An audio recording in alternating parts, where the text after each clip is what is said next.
Você deve estar se perguntando que história é essa do papel higiênico que estava em todos os jornais e TV. Quando o coronavírus deu a largada, as pessoas nos supermercados de alguns países correram para os supermercados para se prepararem para o pior. E na hora o pensamento era encher a despensa para estarem bem supridos nos dias de carestia que se aproximavam. Mas nessa corrida não eram alimentos ou medicamentos que ocupavam o departamento do pânico na mentes das pessoas. Era o papel higiênico. Tirando a questão do medo, que a gente sabe, todos nós sabemos que pode aumentar o consumo de papel higiênico, onde estaria a razão de justamente este produto ser até o motivo de brigas em supermercados e matérias nos principais jornais e TV? Bem, eu acredito que a razão seja psicológica. Ninguém vai comer papel higiênico e nem ficar brincando de fazer papel machê nos dias da quarentena. E apesar da crise que atinge os jornais, ainda é possível você encontrar alguns fazendo o seu papel. Então, papel não é problema. Talvez a eleição do papel higiênico ao primeiro lugar na lista de prioridades esteja na forma como ele é vendido ou como nós o compramos. Quando eu era garoto, não existia tanto plástico nas transações comerciais. Na verdade, não existia praticamente plástico nenhum. Embalagens eram de lata, ou de papel, ou de papelão, ou madeira às vezes, e nos casos de doces e rapaduras, até casca de milho era usado como embalagem. As compras eram feitas nos armazéns, daqueles em que você pedia no balcão e o vendedor precisava subir numa escada lá em cima para pegar na prateleira a latinha de ervilha que você pediu. Os ovos eram cuidadosamente colocados numa vasilha se você levasse uma de casa, como a maioria das pessoas faziam, ou então aquele cestinho de arame que tinha o formato de uma galinha, ou então o dono do armazém colocava num saquinho de papel. E quando eu era criança, como eu ia comprar os ovos, fatalmente o cardápio naquele dia acabava sendo uma omelete. Sim, eu era descuidado, assim como criança, mas era também um menino obediente. E foi por isso que, carregando pela casa uma pilha de discos 45 RPM, que eu reduzi a cacos a coleção de óperas italianas do meu pai. Quando ele disse, filho, largue isso! Eu larguei. Naquele tempo, os discos não eram de vinil inquebráveis, mas de goma laca, que quebrava como vidro. E lá se foi a coleção do meu pai. O leite era comprado ou entregue pelo leiteiro em garrafas de vidro de boca larga.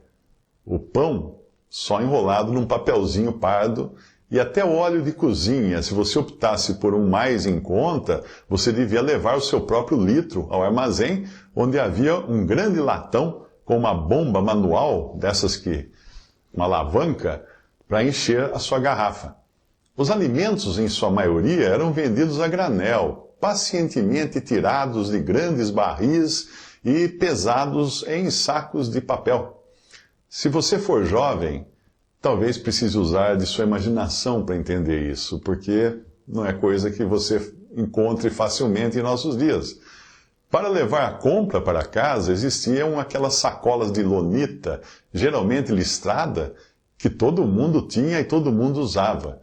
E quando esquecíamos de levar, o armazém podia colocar em sacolas de papel, mesmo porque ninguém fazia compras para o mês inteiro, como é hoje. Você saía com duas sacolas de papel em cada mão.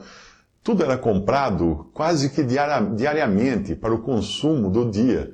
O plástico era uma novidade que começava a aparecer só em alguns brinquedos, porque a maioria dos brinquedos também era de madeira ou metal. E na época, papel higiênico era vendido individualmente, rolo a rolo, cada um embrulhado numa espécie de papel de seda, bem fininho. Folha dupla? Pode esquecer. Sedoso? Era lixa. Perfumado? Nem pensar. Hoje, tudo é diferente. E o plástico está presente em quase todas as embalagens. Mesmo se o produto vier individualmente em uma caixa ou saco de papel, ele irá para o supermercado agrupado em fardos por uma lâmina de plástico. Até latas são assim. Enquanto as embalagens individuais de ervilhas, café ou açúcar são tiradas dos fardos para serem colocadas nas gôndolas para venda por unidade, os rolos de papel higiênico não. Eles permanecem juntinhos em grandes fardos e acabam sendo o maior volume que nós levamos para casa. Você já percebeu isso? Eu que costumo fazer minhas compras de supermercado a pé, usando um carrinho de feira, eu sou obrigado sempre a voltar para casa abraçado a um fardo de rolos de papel higiênico, que não cabe num carrinho de feira. Ele é muito grande, ele é muito maior que o carrinho. Se eu me envergonho de andar pela rua assim, não é de jeito nenhum, de maneira nenhuma. Eu moro num apartamento, e em apartamento é impossível você cultivar bananeiras. Eu também não assino nenhum jornal. Então o que eu uso todos os dias, e ninguém deveria se espantar com isso, é papel higiênico. Então, quando a possibilidade de crise bate à porta e as pessoas logo pensam em desabastecimento, a corrida é para pegar o produto campeão em volume, porque é o que passa a sensação de ficarmos melhor abastecidos. E aí, quem ganha é a embalagem com maior sensação de vaca gorda para um tempo de vacas magras, o papel higiênico. A alternativa seria comprar saco de ração, né, para cães, que também é volumoso. Mas eu acho que isso vai ficar para uma segunda fase da crise, quando nós não encontrarmos mais alimento para humanos. Aí vai ser não ter que comprar ração de cachorro para a gente se alimentar. O nosso instinto de sobrevivência nos leva sempre a buscar o maior, o mais volumoso, o que dê aos olhos, antes mesmo do que ao estômago, uma maior sensação de saciedade. O olho é maior até que a barriga. A isso nós chamamos de valor percebido pelo cliente. E valor é algo enxergado de diversas maneiras. Na maioria das vezes, não se aplica a máxima do menos é mais, como a gente costuma ver ultimamente, porque quando a fome bate, meu amigo, o nosso instinto de sobrevivência nos avisa que mais é mais.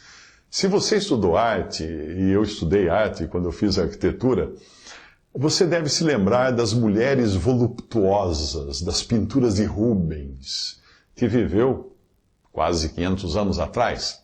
Na época, aquele volume todo nas mulheres, que hoje nós chamaríamos de obesas, era sinal de riqueza, de status, como é ainda em algumas ilhas do Pacífico, onde as mulheres são o oposto das modelos que desfilam na passarela do Victoria's Secret.